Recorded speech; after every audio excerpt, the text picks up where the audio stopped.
Papatunayan ni Lucio kay Rigor na si Tanggol ang mayor at hindi ito dapat nila hinuhuli. Samantala may mabigat na dahilan kaya napasok nila ni Rigor ang kinaroroonan ni Tanggol na kung saan matunto ni Rigor itong si Lucio at nasabi ni Lucio kay Rigor na si Tanggol ay hindi dapat nila hulihin. Walang silbi ang inihandang palanggalang nila ni Tanggol laban sa mga parak. Nagawa pa rin nila ni Rigor na pasukin ang kinaroroonan nila ni Tanggol.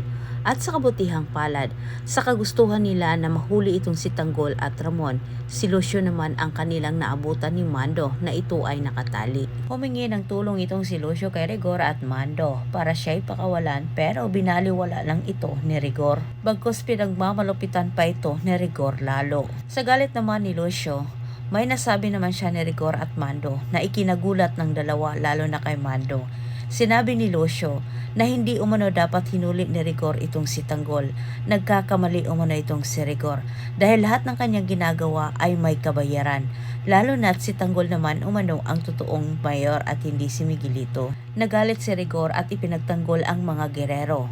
Anya nito, gawa-gawa lamang umano itong si Lucio. Pero sinabi ni Lucio na siya umano ang inutusan ni Roberto para dayain si Tanggol.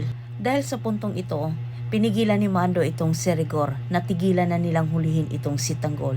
Dahil kapag nagkatotoo ang sinabi ni Lucio, delikado itong si Rigor. Pinakinggan man ni Rigor ang sinabi ni Mando pero huli na ang lahat.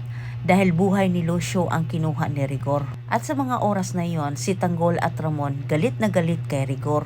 Nangako si Ramon dito kay Tanggol, may oras umano itong si Rigor at siya mismo ang tatapos sa buhay nito.